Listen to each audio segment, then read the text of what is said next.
പ്രാർത്ഥിക്കാം. അമ്മേ പരിശുദ്ധമ്മേ, അമ്മേ പരിശുദ്ധമ്മേ, ദൈവമാതാവേ, കൃപാസനത്തിലൂടെ ഞങ്ങൾക്കും ഞങ്ങളുടെ ദേശത്തിനും അമ്മ മധ്യസ്ഥം തേടി തന്ന എല്ലാ അനുഗ്രഹങ്ങൾക്കും കൃപകൾക്കും ഞങ്ങളിപ്പോൾ ഹൃദയം നിറഞ്ഞ നന്ദി പറയുന്നു. അമ്മേ പരിശുദ്ധമ്മേ, അമ്മേ പരിശുദ്ധമ്മേ, ദൈവമാതാവേ, 2004 ഡിസംബർ 7-ാം തീയതി ഉച്ചകഴിഞ്ഞ് 2:30 കൃപാസനത്തിൽ സംഭവിച്ച അമ്മയുടെ പ്രത്യക്ഷപ്പെടലിനെ കുറിച്ച് തിരുസഭയ്ക്ക് സമർപ്പിച്ചിരിക്കുന്ന പഠനരേഖകളുടെ മേൽ സഭാത്മകമായ പഠനം ആരംഭിക്കുവാൻ ഞങ്ങൾ പ്രാർത്ഥിക്കുന്നു. അമ്മേ പരിശുദ്ധമ്മേ, ഭൂസ്വർലോകങ്ങളുടെ രാജ്ഞിയായ അങ്ങേയ്ക്ക് ഭൗമ സംരക്ഷണത്തിനായി പ്രപഞ്ച പ്രകൃതിയെ തന്നെ തിരുസഭ പ്രതിഷ്ഠിക്കുവാൻ ഈ പ്രത്യക്ഷീകരണം വഴി ഇടയാക്കണമേ. പരിശുദ്ധമ്മേ, ജപമാല മാതാവേ, സകല കൃപാസന പ്രാർത്ഥനയോടും ചേർത്ത് ഞങ്ങളിപ്പോൾ പ്രാർത്ഥിക്കുന്ന ഈ കുടുംബത്തിന്റെ പ്രത്യേക നിയോഗം മക്കളെ, അമ്മയുടെ പ്രത്യക്ഷീകരണത്തിന്റെ ഈ അനുഗ്രഹവേളയിൽ ഞങ്ങൾക്ക് സാധിച്ചു തരുവാൻ കനിയണമേ. ആമേൻ. കർത്താവിന്റെ ഉന്നതമായ നാമത്തിന് സ്തോത്രം ചെയ്യുന്നു. കർത്താവിന്റെ വിശുദ്ധ പൗരോഹിത്യത്തെ മഹത്വപ്പെടുത്തണമെന്ന് പ്രാർത്ഥിക്കുന്നു.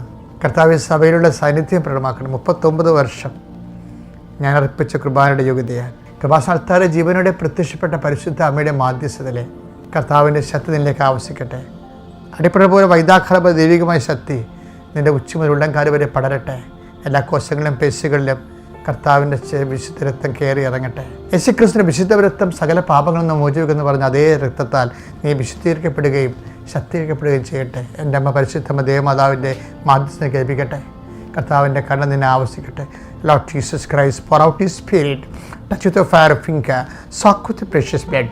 Lord, infuse His Spirit, and with the authority of the Catholic Church, with the power of Jesus Christ, with the merit of the Holy Priesthood, I impart the peace and grace upon your home. എൻ്റെ കർത്താവിൻ്റെ ഉന്നതമായ നാമത്തിൽ സഭയുടെ അധികാരത്തിൽ കുരിശിൻ്റെ അടയാളത്തിൽ നിൻ്റെ ഭവനത്തെ, നിൻ്റെ ജീവിതത്തെ, നിൻ്റെ ഉദ്യമങ്ങളെ, നിൻ്റെ ജീവിതത്തിൻ്റെ എല്ലാവിധ ഉത്തരവാദിത്തങ്ങളെയും യേശു ക്രിസ്തുവിൻ്റെ നാമത്തെ ആശീർവദിക്കുന്നു. ഇതാ നിനക്ക് മുമ്പേ ഞാൻ എൻ്റെ ദൂതനെ അയക്കുന്നു. കർത്താവേ, അങ്ങ് ഈ മക്കളുടെ ഇന്നത്തെ വഴിയാത്രയ്ക്ക് മുമ്പേ നിൻ്റെ ദൂതനെ അയച്ചുകൊണ്ട് മക്കൾക്ക് വേണ്ടി വാദിക്കണമേ. നീ ന്യായാധിപൻ്റെ മുമ്പിൽ നിൽക്കപ്പെടുമ്പോൾ എന്ത് പറയണമെന്ന് മുൻകൂട്ടി ആലോചിക്കേണ്ട. നീ പറയേണ്ട എന്തെന്ന് ആ സമയം നിനക്ക് അറിവ് നൽകുന്ന അരുൾ ചെയ്ത കർത്താവിൻ്റെ അറിവിൻ്റെ അഭിഷേകത്താൽ നിൻ്റെ ആ സമയത്ത് നീ അഭിഷേകം പ്രാപിക്കാൻ വേണ്ടി നിനക്ക് കർത്താവിൻ്റെ കൃപ ലഭിക്കട്ടെ. എൻ്റെ ദൈവവേദന അടിക്കടി ഓരോ ദിവസവും നീ ദൈവസ്നേഹത്താൽ നിറഞ്ഞ് കവിഞ്ഞ് ജീവിതത്തിൻ്റെ പ്രയാസങ്ങളെ അതിജീവിക്കാൻ വേണ്ടി ദൈവത്തിൻ്റെ ശക്തി, തിരുരത്വത്തിൻ്റെ ശക്തി, ക്രിസ്തുവിൻ്റെ ഉയർത്ഥാനത്തിൻ്റെ ശക്തി, ക്രിസ്തുവിൻ്റെ മുൾക്കിടത്തിൻ്റെ ശക്തി, ക്രിസ്തുവിൻ്റെ കരത്തിൽ ആണിപ്പെടുന്ന ശക്തി, ക്രിസ്തുവിൻ്റെ തിരുവിലായ മുറിവിൻ്റെ ശക്തി നിൻ്റെ ആത്മാവിനെ ഭരിക്കട്ടെ. നിത്യം പിതാവും പുത്രനും പരിശുദ്ധാത്മാവിനെ നീക്കുവാമേ. ചില സമയത്ത് നമുക്ക് മാറ്റപ്പെടാൻ പറ്റാത്ത സഹനം ഉണ്ടാകും. സഹനം കുരിശാകണം എന്താ? ചില സമയത്ത് അത് മാറ്റപ്പെടാൻ പറ്റാത്ത സാധനമാണ് കുരിശെന്ന് പറയണത്. മാറ്റാവുന്നതിനെ നമ്മൾ സഹനം എന്നേ പറയത്തുള്ളൂ. സഹനം തന്നെ രണ്ട് വിധം. മാറ്റാവുന്ന സഹനമുണ്ട്, മാറ്റപ്പെടാൻ പറ്റാത്ത സഹനമുണ്ട്. അതിനാണ് ഈ മാറ്റപ്പെടാത്ത സഹനത്തെ നമ്മൾ കുരിശെന്ന് പറയണത്. 12:2 ഹെബ്രായർ. അവൻ തനിക്കുണ്ടായിരുന്ന സന്തോഷം ഉപേക്ഷിച്ച് അവമാനം വകവയ്ക്കാതെ കുരിശ് ക്ഷമയോടെ സ്വീകരിച്ചു. ഇത് ഭയങ്കര പാടാണ്. നമുക്കിങ്ങനെ സുഖമായിട്ടൊക്കെ അച്ഛൻ ഇങ്ങനെ സ്റ്റുഡിയോയിലൊക്കെ ഇങ്ങനെ പറയാവുന്നല്ലാതെ ഇതിൻ്റെ യഥാർത്ഥത്തിൽ അനുഭവിച്ച് കഴിയുമ്പോൾ മാത്രമേ നമ്മൾ പക്ഷേ വിശ്വാസത്തിൽ ഇപ്പോൾ IAS പാസ്സാകും. വിശ്വാസത്തിൽ ITI ഉണ്ട്, IAS ഉണ്ട്. അപ്പോൾ ഈ IASലേക്ക് വരാൻ വേണ്ടിയാണ് ഇതുപോലെ കുരിശ് വരുന്നത്. അത് നമുക്ക് സിലബസ് കട്ടിയാവും.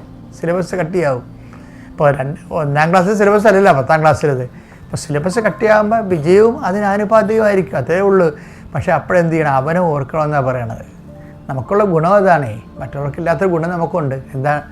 കുരിശ്. ഇപ്പോൾ ഓട്ടിസം ബാധിച്ചൊരു കുഞ്ഞിനെ കൊണ്ട് എൻ്റെ അടുത്ത് വരുമ്പോൾ ഞാൻ സങ്കടപ്പെട്ടപ്പോൾ ഞാൻ കുഞ്ഞിനെ ഓർത്തല്ലേ, ഞാൻ തള്ളയെ ഓർത്താണ് ഞാൻ സങ്കടപ്പെടുന്നത്. അവരിത് എത്ര കാലം ഈ വിഷയം, അതാണ് കറക്റ്റ് കുരിശ്. മാറ്റാൻ പറ്റണില്ല. കുറേ കാശും പോവും, കുറേ സത്യവും പോവും, തനിക്കുണ്ടായിരുന്ന സന്തോഷം പോവുകയാണേ. ഇപ്പോൾ വായിച്ച കേട്ടില്ലേ? വായിച്ചത് അവൻ തനിക്കുണ്ടായിരുന്ന സന്തോഷം ഉപേക്ഷിച്ച് പോരെ. അപ്പോൾ ക്രിസ്തുവായെന്ന് അർത്ഥം. ഈ ഓട്ടിസം ബാധിച്ച കുഞ്ഞിനെ ചോദ്യം നടക്കുന്ന ആളാരാണ്? ക്രിസ്തുവാണ്. അവനും ഉണ്ടായിരുന്ന സന്തോഷം പരിധിച്ചിരിക്കുന്ന ആരാണ്? ക്രിസ്തുവാണ്. അപ്പോൾ നിങ്ങൾ ക്രിസ്തുവാണ്, ഒരു സംശയമില്ല. എന്താ സംഭവം? അപ്പം അതുകൊണ്ട് തന്നെ അത് കൂടി സിലബസാണെന്നേ ഉള്ളൂ. എൻ്റെ ദൈവവേദന നമുക്ക് ലഭിക്കാതിരിക്കുന്ന മഹത്വത്തെക്കുറിച്ച് ഓർക്കാൻ പറയുന്നുണ്ട്. ഇപ്പോൾ ഞാൻ എന്താ പറഞ്ഞത്, കഴിഞ്ഞ പ്രാവശ്യം നിങ്ങൾക്കൊരു പ്രയാസം ഉണ്ടാകുമ്പോൾ, സഹനം ഉണ്ടാകുമ്പോൾ കഴിഞ്ഞ കാലം ഓർക്കണം. 5 അപ്പം 5000 വേണ്ടി തീറ്റിപ്പോയിട്ട് അപ്പോൾ എത്ര കൊട്ടം നിറയെ ശേഖരിച്ചു. അപ്പം ഭൂതകാലം ഒത്ത് ഓർക്കണം. വർത്തമാനത്തെ കാലത്ത് ഒരു പ്രയാസം ഉണ്ടായാൽ ഭൂതകാലത്ത് ദൈവം ചെയ്ത കാര്യം ഓർക്കണം, ഭാവി കാലങ്ങളിൽ ദൈവം ചെയ്യാൻ പോണ കാര്യം ഓർക്കണം. എന്താണ് അത്? റോമ 8:18 വായിച്ചേ. നമുക്ക് വെളിപ്പെടാനിരിക്കുന്ന അതാണ് നമുക്ക് വെളിപ്പെടാനിരിക്കുന്ന മഹത്വത്തോട് തുലനം ചെയ്യുമ്പോൾ, അടിപൊളി, മഹത്വത്തോട് തുലനം ചെയ്യുമ്പോൾ ഇന്നത്തെ കഷ്ടതകൾ നിസ്സാരമാണെന്ന്, വേറെ നിസ്സാരമാണ്. ഇതാണ്. അപ്പം സുവിശേഷം ഭയങ്കര രസമല്ലേ? എന്താ കാര്യം? ഒരു വർത്തമാന കാലത്ത് ഒരു സഹനം ഉണ്ടായാൽ ചില സഹനങ്ങൾ മാറ്റപ്പെടാൻ പറ്റും, ചില മാറ്റാൻ പറ്റത്തില്ല, ചില കുരിശാകും. അപ്പോൾ ഹെബ്രായ 12:2 വർക്കൗട്ട് ചെയ്യും. പിന്നെ എന്ത് ചെയ്യും? കുരിശുള്ള ഗുണം എന്താണ്? ഭാവി ഇൻഷുറൻസാണ്. നമുക്കൊരു സഹനം എന്ന് പറയുന്നത് നിത്യതയുടെ ഇൻഷുറൻസാണ്. എന്താ കാര്യം? നമുക്ക് വെളിപ്പെടാനിരിക്കുന്ന മഹത്വത്തെക്കുറിച്ച് ഓർക്കുമ്പോൾ ഇത് നിസ്സാരമാണെന്ന്. ഇത് ആരാണ് എഴുതിയിരിക്കുന്നത്, പറഞ്ഞിരിക്കുന്നത്? പൗലോസ് ആ അൾസർ പിടിച്ച് കുടൽ പഴുത്ത് കുഞ്ഞ് താഴെ വീണ കാലത്താണ് ലുക്കായോട് പറഞ്ഞത്, ലുക്ക റൈറ്റ് ഡൗൺ കർത്താവ് എന്നെ കാണിക്കണേ, കണ്ടില്ലേ? ഞാൻ എൻ്റെ അൾസറിനെക്കുറിച്ചല്ല ചിന്തിക്കുന്നത്, നമുക്ക് വെളിപ്പെടാതിരിക്കുന്ന മഹത്വത്തെക്കുറിച്ചാണെന്ന്. അപ്പോൾ ഉടനെ ലുക്ക എഴുതും. നമുക്കെന്ന് പറയുമ്പോൾ പുള്ളിക്കാരൻ അൾസർ കയറി തല മന്നിച്ചിരിക്കുകയാണ്. അപ്പോൾ പിന്നെ ചോദിക്കും, പിന്നെ എന്താണ് ഗുരുവേ, പിന്നെന്താ അപ്പോസ്തല? നമുക്ക് വെളിപ്പായിരിക്കുന്ന മഹത്വത്തെക്കുറിച്ച്. അപ്പോഴും കർത്താവ് വെളിപാട് തന്നുകൊണ്ടിരിക്കുകയാണ്. അപ്പോൾ അതുകൊണ്ടാണ് പറയുന്നത് വെളിപാടിൻ്റെ ആധിക്യമാണത്. ആധിക്യം ഇതാണ്. എന്താണ്? ഈ അൾസർ പിടിച്ചിങ്ങനെ ചെമ്മീൻ കൂഞ്ഞിരിക്കുമ്പോഴും ലൂക്കായ്ക്ക് ഡിക്റ്റേറ്റ് ചെയ്ത് കൊടുക്കും, നമുക്ക് വെളിപ്പെടാതിരിക്കുന്ന മഹത്വത്തെക്കുറിച്ച് ഓർക്കുമ്പോൾ. അത് ഓർക്കാൻ പറഞ്ഞിരിക്കുകയാണ്. ഇന്നത്തെ കഷ്ടതകൾ തുലോ നിസ്സാരമാണെന്ന്. അതുകൊണ്ട് പൗലോസ് പറയും, ഞാൻ നല്ല ഓട്ടോടി വിശ്വാസം രക്ഷിച്ചു, നീതിയുടെ കിരീടം എനിക്കായി സൂക്ഷിച്ചിരിക്കുന്നു. അത് അവർ എഴുതി വെക്കും. വിശ്വാസത്തിൻ്റെ ജീവിതമാണെന്ന് ഓർത്തേക്കണം. അത് ലോകായിക ജീവിതമല്ല. അപ്പം നമ്മുടെ മുമ്പിൽ ഒരു വർത്തമാന കാലത്തൊരു സഹനം വന്നാൽ കുരിശ് വന്നാൽ 2 സമീപനമാണ്. ഒന്ന്, കഴിഞ്ഞ കാലങ്ങളിൽ സഹായിച്ച ദൈവത്തെ ഓർക്കണം. പിന്നെ ഭാവി കാലങ്ങളിൽ സഹായിക്കാൻ പോണ ദൈവത്തെ ഓർക്കണം. എന്ത് ചെയ്യണം? സന്തോഷത്തെ മുന്നോട്ട് പോകണം. ചിലപ്പോൾ സന്തോഷം വെടിയുമെന്ന് പറഞ്ഞിട്ടില്ലേ? അവൻ തനിക്കുണ്ടായിരുന്ന സന്തോഷം വെടിഞ്ഞു എന്നല്ലേ? അതൊക്കെ എന്നൊരു വർത്തമാനമാണ്. ഇങ്ങനെ ക്രിസ്തു അല്ലാതെ ആര് ചെയ്യും? ക്രിസ്തു എല്ലാമാണ്, എല്ലാവരിലുമാണ്. ദൈവം നിങ്ങളെ ക്രിസ്തുവിനെ സ്വീകരിക്കുക, സന്തോഷത്തോടെ ജീവിക്കുക. ആവുന്നത്ര സന്തോഷം. ഭൂമിയുടെ സന്തോഷമുണ്ട്, സ്വർഗത്തിൻ്റെ സന്തോഷമുണ്ട്. ഭൂമിയുടെ സന്തോഷം കെട്ടുപോകും, സ്വർഗത്തിൻ്റെ സന്തോഷം കെട്ടുപോകത്തില്ല. എൻ്റെ പേര് മെറ്റി. ഞാൻ കൂനമാവ് സെൻറ്റ് ഫിലോമിനാസ് ഇടവകയിൽ നിന്ന് വരുന്നു. ഞാനൊരു ഗവൺമെൻറ് +2 ടീച്ചറാണ്. 2019 മെയ് മാസം 2-ാം തീയതിയാണ് ഞാനിവിടെ ഉടമ്പടി എടുക്കാൻ ആദ്യമായി വന്നത്. അതിന് കാരണം 2019 ജനുവരി 26-നാണ് എൻ്റെ അമ്മ മരിച്ചത്. ജനിച്ചപ്പോൾ മുതലേ അമ്മ പരിശുദ്ധ കുർബാനയിലും ജപമാലയിലും മാത്രം വിശ്വസിച്ച് എല്ലാ കാര്യവും നേടിയെടുക്കുന്നത് കണ്ടുകൊണ്ടാണ് ഞങ്ങൾ വളർന്നത്. അതുകൊണ്ട് 80-ാമത്തെ വയസ്സിലാണ് അമ്മ മരിച്ചതെങ്കിലും പെട്ടെന്ന് ഒരു ഭയവും വല്ലാത്തൊരു വിഷമവും, അമ്മയ്ക്ക് വേണ്ടി പ്രാർത്ഥിക്കാൻ സാധിക്കാത്തൊരവസ്ഥയാണ് മരണശേഷം ഉണ്ടായത്. എല്ലാ ദിവസവും അമ്മയ്ക്ക് വേണ്ടി പ്രാർത്ഥിക്കുമ്പോൾ കരച്ചിലാണ് വരുന്നത്. അങ്ങനെ വല്ലാതെ വിഷമിച്ചിരിക്കുന്ന സമയത്ത് ഞങ്ങൾ ഭയപ്പെട്ടതുപോലെ തന്നെ 3 മാസം കഴിഞ്ഞപ്പോൾ എൻ്റെ ചേച്ചിയുടെ മകൻ ആക്സിഡൻറ്റിൽ മരിച്ചു. +1 പഠിക്കുന്ന കുട്ടിയായിരുന്നു. അതോടുകൂടി ഞങ്ങളുടെ കുടുംബം മുഴുവനായിട്ടും തകർന്നു എന്ന് തന്നെ പറയാം. ജീവിക്കാൻ ഒരു വിധത്തിലും സാധിക്കാത്ത അവസ്ഥയിലാണ് കൃപാസനത്തെക്കുറിച്ച് ഞാൻ അറിഞ്ഞത്. ഒരു ചേച്ചി പള്ളിയിൽ വെച്ച് പത്രം തന്നു. അത് വായിച്ച് ഇവിടുത്തെ അത്ഭുതങ്ങളൊക്കെ മനസ്സിലായെങ്കിലും എന്താണ് ഇവിടെ ചെയ്യേണ്ടതെന്നൊന്നും അതിൽ നിന്ന് മനസ്സിലായില്ല. എങ്കിലും ഞങ്ങൾ വെളുപ്പിന് തന്നെ ഇവിടെ എത്തി. ഏറ്റവും അടുത്ത ദിവസം വെളുപ്പിന് തന്നെ ഇവിടെ എത്തി. ഇവിടെ വന്ന് ഞങ്ങളവിടെ നിന്നപ്പോൾ റാലിയിൽ മാതാവിൻ്റെ തിരുസ്വരൂപം വഹിക്കാനുള്ള ഭാഗ്യം എനിക്കുണ്ടായി. സിസ്റ്ററിൻ്റെ കയ്യിൽ തിരുസ്വരൂപം വെച്ച് തന്നിട്ട് പറഞ്ഞു, ഇന്നിത് ആദ്യത്തേതാണ്, എന്ത് പ്രാർത്ഥിച്ചാലും സാധിക്കുമെന്ന് പറഞ്ഞു. ഞാൻ ശാരീരികമായിട്ടും മാനസികമായിട്ടും തളർന്നിരിക്കുന്ന അവസ്ഥയാണ്. ഒരു പ്രാർത്ഥന പോലും എൻ്റെ മനസ്സിലേക്ക് വന്നില്ല എന്നുള്ളതാണ്. ഞാൻ യേശുവെ നന്ദി, യേശുവെ സ്തുതി എന്ന് മാത്രമാണ് ഇവിടം വരെ ഞാൻ പറഞ്ഞത്. വേറെ ഒന്നും എനിക്ക് ഓർമ്മ പ്രാർത്ഥിക്കാനൊന്നും ഓർമ്മ വന്നില്ല. പക്ഷേ അതിനുശേഷം എനിക്ക് എൻ്റെ കുടുംബത്തിനുമുണ്ടായ ആ ഭയം അന്ന് തന്നെ മാറി. ചേച്ചിയുടെ മകൻ മരിച്ചതുകൊണ്ട് ചേച്ചിക്കും ചേട്ടനും വല്ലാതെ ജീവിക്കാൻ പറ്റാത്തൊരവസ്ഥയിൽ അതായിരുന്നു. പക്ഷേ ഞങ്ങൾക്കത് മകന് വേണ്ടിയും അമ്മയ്ക്ക് വേണ്ടിയും പ്രാർത്ഥിക്കാനുള്ള ഒരു വലിയ അനുഗ്രഹം അന്ന് തന്നെ ഞങ്ങൾക്കുണ്ടായി. പിന്നെ എനിക്ക് ആ ഭയം ഇതുവരെ എനിക്കുണ്ടായിട്ടില്ല. ആ വിഷമവും അമ്മയ്ക്കും മോനും വേണ്ടി പ്രാർത്ഥിക്കാൻ ഞങ്ങൾക്കിപ്പോൾ സാധിക്കുന്നുണ്ട്. ഞാനിപ്പോൾ നിൽക്കുന്നത് കഴിഞ്ഞ ഏപ്രിൽ മാസം എൻ്റെ മകൾക്ക് ലഭിച്ച വലിയൊരു അനുഗ്രഹത്തിന് നന്ദി പറയാനാണ്. എൻ്റെ മകൾ MSc ഫിസിക്സാണ് പഠിച്ചുകൊണ്ടിരുന്നത്. ഫസ്റ്റ് സ്റ്റാൻഡേർഡ് മുതൽ നന്നായിട്ട് പഠിക്കുന്ന കുട്ടിയാണ്. എയും A+ അല്ലാതെ അവൾക്കൊരു ഗ്രേഡ് ഇതുവരെ കിട്ടിയിട്ട് എനിക്ക് ഓർമ്മയില്ല. പക്ഷേ MScക്ക് പഠിച്ചപ്പോൾ സെക്കൻഡ് സെമ്മിൻ്റെ റിസൾട്ട് വന്നപ്പോൾ ഒരു പേപ്പറിന് അവൾ ഫെയിൽഡ് എന്ന് പറഞ്ഞാൽ വന്നത്. പക്ഷേ അന്ന് യൂണിവേഴ്സിറ്റിയുടെ എന്തോ ടാബുലേഷൻ പ്രോബ്ലം ആണെന്നും ഉടനെ തന്നെ അത് ശരിയാവുമെന്നും പറഞ്ഞു. റീവാലുവേഷൻ കൊടുക്കാൻ പറഞ്ഞു. ഞങ്ങൾ റീവാലുവേഷൻ കൊടുത്തു. പക്ഷേ 2 ദിവസമല്ല, 2 മാസം കഴിഞ്ഞ് 3 മാസം കഴിഞ്ഞിട്ടും റീവാലുവേഷൻ റിസൾട്ട് വന്നില്ല. പക്ഷേ അതിനോടൊപ്പം 3rd സെം 4th സെം ഒക്കെ കഴിഞ്ഞു. അവളുടെ MSc ഫൈനൽ സെമ്മും കഴിഞ്ഞ് റിസൾട്ടും വന്നു. അപ്പോൾ MSc സർട്ടിഫിക്കറ്റിൽ ഫെയിൽഡ് എന്നാണ് വന്നത്. കാരണം ഈ സെമ്മിൻ്റെ ഈ പേപ്പറിൻ്റെ റീവാലുവേഷൻ റിസൾട്ട് വന്നില്ല. അതിനിടയിൽ ഞങ്ങളുടെ ജോസഫ് അച്ഛനെ കാണാൻ വന്നിരുന്നു. മോളുടെ പഠനകാര്യമൊക്കെ പറഞ്ഞു, എങ്ങനെ പഠിക്കണം. അവൾ നെറ്റ് കോച്ചിങ്ങിന് അവൾ ചെയ്യുന്നുണ്ടായിരുന്നു, ഓൺലൈൻ കോച്ചിങ്. അപ്പോൾ അച്ഛൻ എങ്ങനെയാണിത് പഠിക്കേണ്ടത്, 5 മണിക്ക് എഴുന്നേക്കണം, എല്ലാ രീതിയും പറഞ്ഞു തന്നു. പക്ഷേ അച്ഛനോടും ഞങ്ങൾ അന്ന് റീവാലുവേഷൻ്റെ കാര്യം പറയാൻ വിട്ടുപോയി. പക്ഷേ അച്ഛൻ പറഞ്ഞതുപോലെ തന്നെ അവൾ 5 മണിക്ക് എഴുന്നേൽക്കാൻ പറഞ്ഞിട്ട് 4:30ക്കാണ് അവൾ എഴുന്നേറ്റ്. എല്ലാ ദിവസവും അച്ഛൻ പറഞ്ഞതുപോലെ തന്നെ പഠിച്ചും പ്രാർത്ഥിച്ചും ഞങ്ങൾ നീങ്ങി. പക്ഷേ 6 മാസം കഴിഞ്ഞിട്ടും ഈ റീവാലുവേഷൻ റിസൾട്ട് വന്നില്ല. എല്ലാ ദിവസവും 5:30ക്ക് ഞാൻ പ്രാർത്ഥിക്കാൻ ചെന്നിരിക്കുമ്പോൾ മാതാവിൻ്റെ രൂപം പിടിച്ച് ഞാൻ പറയും മാതാവിനോട്, മാതാവ് അറിഞ്ഞാണ് ഇത് ചെയ്യുന്നത് എനിക്ക് മനസ്സിലായി, പക്ഷേ എന്തിനാണെന്ന് എനിക്ക് മനസ്സിലാവുന്നില്ല എന്ന് എല്ലാ ദിവസവും ഞാൻ മാതാവിനോട് കരഞ്ഞ് പ്രാർത്ഥിച്ചു. മോൾക്കും വലിയ ടെൻഷനായിരുന്നു. പക്ഷേ അതിനോടകം ഓസ്ട്രിയയിലെ വിയന്ന യൂണിവേഴ്സിറ്റിയിൽ നിന്ന് PhD അഡ്മിഷൻ ആപ്ലിക്കേഷൻ ക്ഷണിച്ചു. മോൾ എന്നോട് ചോദിച്ചു അപ്ലൈ ചെയ്യാം. പക്ഷേ MSc റിസൾട്ട് ഫെയിൽഡ് ആണ്. എന്നാലും ഞാൻ വിചാരിച്ചു ഇവളുടെ നിരാശ മാറിക്കോട്ടെ എന്ന് വിചാരിച്ചിട്ട് ഞാൻ പറഞ്ഞു ശരി അപ്ലൈ ചെയ്തോളാൻ പറഞ്ഞു. അപ്ലൈ ചെയ്തു. അതിനുശേഷം അവർ സർട്ടിഫിക്കറ്റ് ആവശ്യപ്പെട്ടപ്പോൾ 1st, 3rd, 4th സെമ്മിൻ്റെ സർട്ടിഫിക്കറ്റ് മാത്രം ഞങ്ങൾ അയച്ചു കൊടുത്തു. അപ്പോൾ ഒരു 2nd സെം ആവശ്യപ്പെട്ടു. പിന്നെ ഞങ്ങൾ സോറി പറഞ്ഞിട്ട് 2nd സെമ്മിൻ്റെ ഫെയിൽഡ് സർട്ടിഫിക്കറ്റ് അവർക്ക് അയച്ചു. അപ്പോൾ എന്തായാലും ആ കാര്യത്തിലൊരു തീരുമാനമാകുമല്ലോ എന്ന് വിചാരിച്ചിട്ട് ഞങ്ങൾ ഇനി വിളിക്കില്ലല്ലോ എന്ന് വിചാരിച്ചിട്ട് ഞാൻ പറഞ്ഞു ഒരു PSc കോച്ചിങ് എവിടെയെങ്കിലും ചേർന്നാൽ മതി. ഇനിയിപ്പോൾ അവൾക്ക് PhD എടുക്കാൻ വലിയ ആഗ്രഹമാണ്, പക്ഷേ എന്തായാലും സാധിക്കുന്നില്ലല്ലോ എന്ന് വിചാരിച്ചിട്ട് PSc കോച്ചിങ്ങിന് ചേർക്കാൻ ഞാൻ തീരുമാനിച്ച ദിവസം അവൾ കൃപാസനത്തിലെ യൂട്യൂബ് ചാനലിൽ നൊവേന, പ്രത്യക്ഷീകരണ നൊവേന 1ാം ദിവസം പ്രാർത്ഥിച്ചു. 2ാം ദിവസം മുട്ടുകുത്തി പ്രാർത്ഥിച്ച് കണ്ണീരോടെ പ്രാർത്ഥിച്ച ദിവസം വിയന്ന യൂണിവേഴ്സിറ്റിയിൽ നിന്ന് ഇൻ്റർവ്യൂവിന് അവൾക്ക് മെയിൽ വന്നു. അപ്പോൾ ഫെയിൽഡ് സർട്ടിഫിക്കറ്റ് തന്നെയാണ് അവർ മെയിൽ അയച്ചത്. എങ്കിലും ഇൻ്റർവ്യൂ അറ്റൻഡ് ചെയ്യാൻ തീരുമാനിച്ചു. ഓൺലൈനായിരുന്നു. ഒരു റഷ്യൻ പ്രൊഫസറാണ് അത് ഇൻ്റർവ്യൂ നടത്തിയത്. അത് അവർക്ക് ഇഷ്ടപ്പെട്ടു. അവർ 2nd ഇൻ്റർവ്യൂവിനും അവളെ ക്ഷണിച്ചു. അങ്ങനെ 2nd ഇൻ്റർവ്യൂ കഴിഞ്ഞതിന് ശേഷം, അതായത് പല ഇംഗ്ലണ്ട് USA ഉള്ള പല സയൻറ്റിസ്റ്റുകൾ 4 പേരിരുന്നാണ് ഇൻ്റർവ്യൂ നടത്തിയത്.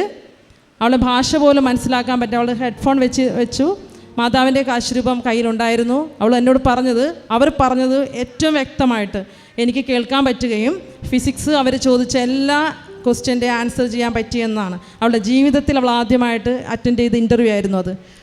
അവർ പറഞ്ഞത് 12 മണിക്കൂറിനുള്ളിൽ ഞങ്ങൾ വിവരം അറിയിക്കാമെന്ന് പറഞ്ഞിട്ട് 2 മണിക്കൂർ കഴിഞ്ഞപ്പോൾ അവർ പറഞ്ഞു അഡ്മിഷനായെന്ന്. അപ്പോഴാണ് ഞങ്ങൾ തീർത്തും ഞങ്ങൾക്ക് വിഷമമായത്. കാരണം അപ്പോഴും ഇവൾ MSc ഫെയിൽഡ് സർട്ടിഫിക്കറ്റാണ് ഞങ്ങളുടെ കയ്യിലുള്ളത്. ഫെയിൽഡ് സർട്ടിഫിക്കറ്റിലാണ് ഈ PhD അഡ്മിഷൻ. ഓസ്ട്രിയയിലെ യൂണിവേഴ്സിറ്റിയിൽ നിന്ന് ഫുൾ ബ്രൈറ്റ് സ്കോളർഷിപ്പാണ്. 1 രൂപ പോലും ചിലവില്ല. ഫുൾ ബ്രൈറ്റ് സ്കോളർഷിപ്പിനാണ് ഈ അഡ്മിഷൻ കിട്ടിയിരിക്കുന്നത്. ഞാൻ കണ്ണൂരാണ് വർക്ക് ചെയ്യുന്നത്. അന്ന് തന്നെ രാത്രി ഞാൻ അവിടെ നിന്ന് ട്രെയിന് എറണാകുളം വന്നു. എന്നിട്ട് ഞങ്ങൾ പിറ്റേ ദിവസം തന്നെ യൂണിവേഴ്സിറ്റിയിലേക്ക് ഞങ്ങൾ 4 പേരും, ഹസ്ബൻഡും മോളും ഉണ്ട്, 4 പേരും യഥാർത്ഥത്തിൽ മരണ വീട്ടിൽ നിന്ന് ഇറങ്ങി പോകുന്ന പോലെയാണ് ഞങ്ങൾ ആ വീട്ടിൽ നിന്ന് ഇറങ്ങിയത്. അത്രയ്ക്ക് സങ്കടപ്പെട്ടാണ് ഞാൻ യൂണിവേഴ്സിറ്റിയിലേക്ക് ചെന്നത്. അവിടെ യൂണിവേഴ്സിറ്റി ചെന്നപ്പോൾ ആ വിശുദ്ധമായ ഉപ്പ് ഞാൻ ആ യൂണിവേഴ്സിറ്റിയുടെ പില്ലറിൻ്റെ അരികിലിട്ടു. ആളുകൾ അങ്ങോട്ടും ഇങ്ങോട്ടും ചവിട്ടണ്ടല്ലോ എന്ന് വിചാരിച്ചിട്ട് ഞാൻ പില്ലറിൻ്റെ അരികിലിട്ടിട്ട് ഞാൻ മാതാവിനോട് പറഞ്ഞു, മാതാവെ തിരിച്ചു പോകുമ്പോൾ എൻ്റെ മോളുടെ റീവാലുവേഷൻ റിസൾട്ട് ജയിച്ചു എന്ന റിസൾട്ട് തന്നെ എനിക്ക് കിട്ടണം. ഇത്രയും നാൾ അവർ ബുദ്ധിമുട്ടി പഠിച്ചതല്ലേ, അതുകൊണ്ട് എനിക്ക് കിട്ടണമെന്ന് കണ്ണീരോടെ പ്രാർത്ഥിച്ചിട്ടാണ് ഞാൻ യൂണിവേഴ്സിറ്റി അകത്തേക്ക് പോയത്. വിശ്വസിക്കാൻ പറ്റാത്ത വിധം അന്ന് തന്നെ അവളുടെ റിസൾട്ട്, ഞാൻ എക്സാമിനേഷൻ കണ്ടവളുടെ റൂമിലേക്കാണ് ഞങ്ങളെ കൂട്ടിക്കൊണ്ട് പോയത്. അന്ന് തന്നെ 30 മാർക്ക് അധികം കിട്ടുന്നതിലും ആദ്യം വന്ന റിസൾട്ടിനേക്കാളും 30 മാർക്കിന് അധികം കിട്ടി എൻ്റെ മോള് ആ പേപ്പർ വിജയിച്ചു. പിന്നെ യൂണിവേഴ്സിറ്റിയുമായി ബന്ധപ്പെട്ട ആളുകൾക്കറിയാം എന്തുമാത്രം ബുദ്ധിമുട്ട്, പിന്നെ mark list, consultation, original mark ലിസ്റ്റൊക്കെ കിട്ടണം. 3 ദിവസമാണ് ഞാൻ എൻ്റെ മോളും പ്രത്യക്ഷീകരണ പ്രാർത്ഥനയും വിശ്വാസ പ്രമാണവും ചൊല്ലി വരാന്തയിലിരുന്നത്. ഒരു റെക്കമെൻഡേഷനും ഇല്ലാതെ, 5 രൂപ പോലും കൈക്കൂലി കൊടുക്കാതെ, ഞാൻ ടീച്ചറാണെന്ന് പോലും അവർക്കറിയില്ല, ഒന്നുമില്ലാതെ എല്ലാ സർട്ടിഫിക്കറ്റുകളും 3 ദിവസത്തിനുള്ളിൽ എല്ലാം ഞങ്ങളുടെ കയ്യിൽ കിട്ടി. ഒറിജിനൽ സർട്ടിഫിക്കറ്റ് ഒരാഴ്ചക്കുള്ളിൽ ഞങ്ങൾക്ക് ലഭിച്ചു. പിന്നീട് ഈ അഡ്മിഷൻ കിട്ടുന്ന സമയത്ത് പാസ്പോർട്ട് പോലും എൻ്റെ മോൾക്കില്ലായിരുന്നു. ഞങ്ങൾ പ്രതീക്ഷിച്ചിട്ടില്ല അതുകൊണ്ടാണ് പാസ്പോർട്ട് പോലും നേരത്തെ എടുത്തു വയ്ക്കാതിരുന്നത്. പാസ്പോർട്ടില്ല, എല്ലാ കാര്യങ്ങളും 15 ദിവസത്തിനുള്ളിൽ എല്ലാം കിട്ടി. വിസയും റെഡിയായി. മോൾ ഏപ്രിൽ 2 ഓസ്ട്രേലിയയിൽ ഇപ്പോൾ വിയന്ന യൂണിവേഴ്സിറ്റി ഫുൾ ബ്രൈറ്റ് സ്കോളർഷിപ്പിൽ PhD ചെയ്തുകൊണ്ടിരിക്കുകയാണ്. ആദ്യം 6 മാസത്തെ വിസയ്ക്കാണ് പോകുന്നത്, പിന്നെ 2 വർഷത്തേക്ക്. അതും അവൾക്ക് കഴിഞ്ഞ ആഴ്ച കിട്ടി. അത്രയും വലിയൊരു അനുഗ്രഹമാണ് മാതാവ് മോൾക്ക് വേണ്ടി ചെയ്തത്. എത്ര നന്ദി പറഞ്ഞാലും മതിയാവില്ല. വേറൊരു അനുഗ്രഹമുണ്ടായത്, എനിക്ക് കണ്ണൂർക്ക് ട്രാൻസ്ഫർ ആകുന്ന സമയത്ത് ഞാൻ തൃശ്ശൂർ ജില്ലയിൽ വേക്കൻസി ഉണ്ടോ എന്ന് അറിയാൻ വേണ്ടി എൻ്റെ ഒരു പഴയ ടീച്ചറെ, ലിൻഡ ടീച്ചറെ ഞാൻ വിളിച്ചു.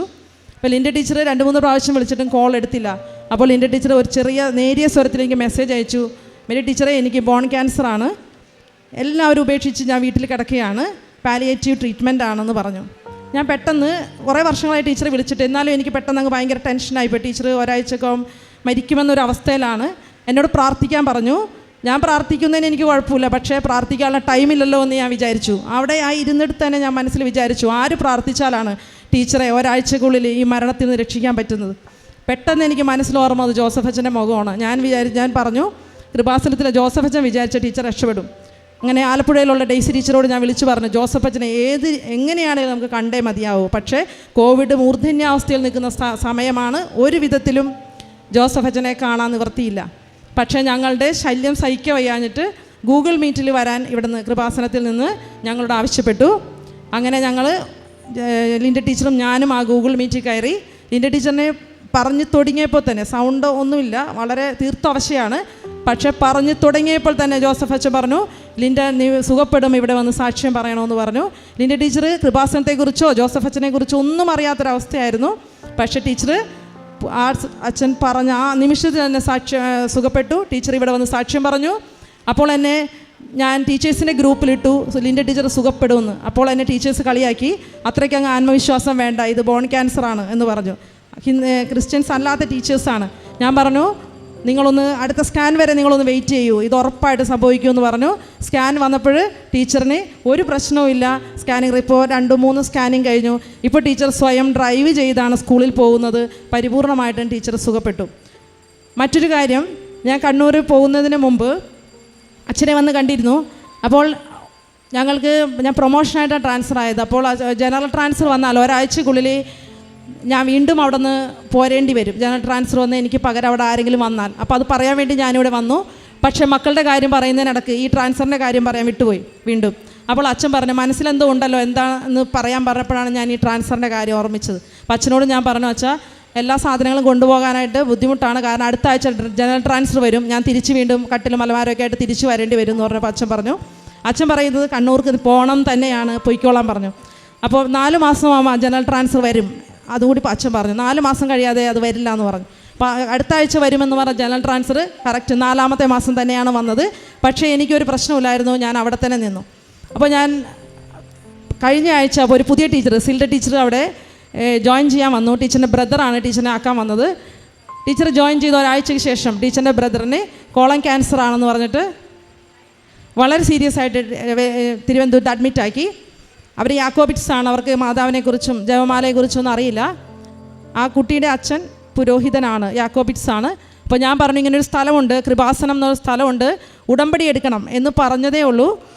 അവർ ഉടമ്പടി എന്താണെന്ന് പോലും ചോദിച്ചില്ല. അവർക്ക് ഇതിനെക്കുറിച്ച് ഒന്നും അറിയില്ല. പക്ഷേ എടുക്കാമെന്നാണ് അവർ ആദ്യം തന്നെ പറഞ്ഞത്. അപ്പോൾ തന്നെ മനസ്സിലായി എനിക്ക് ഇതിനകത്ത് എന്തെങ്കിലും അത്ഭുതം നടക്കുമെന്ന്. ആ കുട്ടിക്ക് സംസാരശേഷിയും എല്ലാം നഷ്ടപ്പെട്ടിരുന്നു. ഇപ്പോൾ പൂർണ്ണമായും അത് റിക്കവർ ചെയ്തു വരുന്നു. ഒരു ചെറിയൊരു സർജറി മാത്രമേ വേണ്ടി വന്നുള്ളൂ, കീമോ പോലും വേണ്ട എന്ന് പറഞ്ഞിട്ട് കുട്ടിയെ ഇപ്പോൾ വെല്ലൂരുണ്ട്, അവിടെ നിന്ന് വരുന്ന വഴിക്ക് ഇവിടെ ഒന്ന് സാക്ഷ്യം പറയും. ഇതുപോലെ ഒത്തിരി സാക്ഷ്യങ്ങൾ ഒത്തിരി അനുഭവങ്ങൾ എൻ്റെ ജീവിതത്തിൽ ഉണ്ടാവുന്നുണ്ട്. ഞാൻ വിചാരിക്കുന്ന എല്ലാ കാര്യങ്ങളും, ഞങ്ങളുടെ കുടുംബത്തിൽ വിചാരിക്കുന്ന എല്ലാ കാര്യങ്ങളും നടക്കുന്നു എന്നല്ല, പക്ഷേ വളരെ ധൈര്യത്തോടെ ജീവിക്കാൻ സാധിക്കുന്നു എന്നുള്ളതാണ് ഈ ഉടമ്പടിയിൽ ഞങ്ങൾക്ക് ലഭിച്ച അനുഭവം. എല്ലാ അനുഗ്രഹങ്ങൾക്കും പരിശുദ്ധ ദൈവമാതാവിനെ ഈശോ മിശിഹായ്ക്കും ഒത്തിരി ഒത്തിരി നന്ദി. ഈശോയ്ക്ക് അമ്മയ്ക്കും പ്രത്യേകമായിട്ട് നന്ദി പറഞ്ഞ് പ്രാർത്ഥിക്കാം. സങ്കടത്തോടുകൂടി കടന്നു വന്ന ഒത്തിരിയേറെ ഭയപ്പാടുകളോടും വേദനയോടും കൂടി ആയിരുന്ന സാഹചര്യത്തിൽ പ്രാർത്ഥിക്കാൻ പോലും കഴിയാത്തൊരു മാനസികാവസ്ഥയിൽ ആയിരുന്നു. അങ്ങനത്തെ ഒരു അവസ്ഥയിലാണ് ഇവിടെ ഒന്ന് ഉടമ്പടി എടുത്തത്. പരിശുദ്ധ അമ്മയെ കരങ്ങളിൽ വഹിക്കാനും അതുപോലെ തന്നെ അമ്മയുടെ ഒപ്പം ആയിരിക്കാനും ഒക്കെ കഴിഞ്ഞു.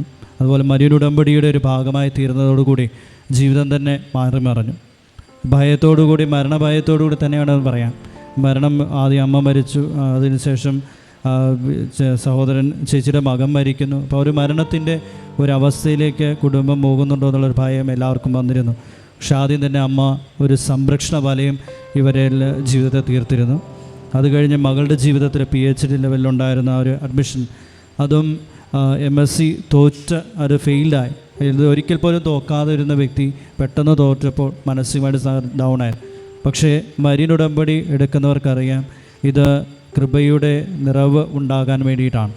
മെറിറ്റിലല്ല, കൃപയിൽ, ഗ്രേസിലാണ്. ഗ്രേസ് കൊണ്ടാണ് പിന്നീട് ജീവിതത്തിൽ ഉയർച്ച സംഭവിക്കുന്നത്. അപ്പോൾ അത് ബോധ്യപ്പെടാനായിട്ട് മകളിലൂടെ പരിശുദ്ധ അമ്മ ഈ കുടുംബത്തെ അനുഗ്രഹിച്ചു. അതുകൊണ്ട് തന്നെയാണ് ആ MSc സർട്ടിഫിക്കറ്റ് ഇല്ലാഞ്ഞിട്ടും യൂണിവേഴ്സിറ്റിയിൽ, അതും ഓസ്ട്രിയയിൽ വിയന്ന യൂണിവേഴ്സിറ്റിയിൽ അഡ്മിഷൻ ലഭിക്കുകയും ഇൻ്റർവ്യൂ പാസ്സാകാൻ സാധിച്ചതും, അതുപോലെ തന്നെ ആ 9 ദിവസം നൊവേന പ്രാർത്ഥന അതിൽ പങ്കെടുത്തതിന് പരമായിട്ട് ആ കണ്ണീരോടെ പ്രാർത്ഥിച്ചതിന് കിട്ടിയതും, പിന്നെ MScയുടെ സർട്ടിഫിക്കറ്റ് അത് ജയിച്ച് അതിൻ്റെ വാല്യൂഷൻ കൊടുത്തിരുന്നു. അതിൻ്റെ സർട്ടിഫിക്കറ്റിന് വേണ്ടി ആ ഓഫീസിൽ യൂണിവേഴ്സിറ്റിയിൽ ഉപ്പ് വിതറി പ്രാർത്ഥിച്ചിരുന്നു. അതുപോലെ വിശ്വാസ പ്രമാണം ചൊല്ലിയിരുന്നു. അതേപോലെ തന്നെ പ്രത്യക്ഷയുടെ പ്രാർത്ഥന ചൊല്ലിക്കൊണ്ടിരുന്നു. 3 ദിവസം അവിടെ പ്രാർത്ഥനയിലായിരുന്നു. അതിൻ്റെ ഫലമായിട്ട് അത് എല്ലാ സർട്ടിഫിക്കറ്റുകളും കിട്ടി. അപ്പോൾ അതുപോലെ പാസ്പോർട്ട് എടുത്തില്ലായിരുന്നു, പക്ഷേ 15 ദിവസം കൊണ്ട് പാസ്പോർട്ട് എടുക്കാൻ സാധിച്ചു. അതുപോലെ വിസ, അതെല്ലാ കാര്യങ്ങളും അതിവേഗം പരിശുദ്ധ അമ്മ നടത്തി കൊടുത്തു. അതുപോലെ മറ്റുള്ളവർക്കും രോഗസൗഖ്യങ്ങൾ നൽകാനും ഒക്കെ ആയിട്ട് അമ്മ മാതാവ് പരിശുദ്ധ അമ്മ ഈശോയും ഈ കുടുംബത്തെ അനുഗ്രഹിച്ചു. ടീച്ചറിനെ അനുഗ്രഹിച്ച ടീച്ചറിൻ്റെ മക്കൾക്ക് നൽകിയ എല്ലാ കൃപകൾക്കും ബോധ്യങ്ങൾക്കും ആശ്വാസത്തിനും പരിശുദ്ധ ഈശോയ്ക്കും നന്ദി അർപ്പിച്ചുകൊണ്ട് തൃത്വിക ദൈവത്തെ മഹത്വപ്പെടുത്തി നമുക്ക് കരമടിച്ച് അവിടുത്തെ ആരാധിക്കാം. ഈശോയെ നന്ദി, ഈശോ ആരാധന, ഈശോയെ മഹത്വം.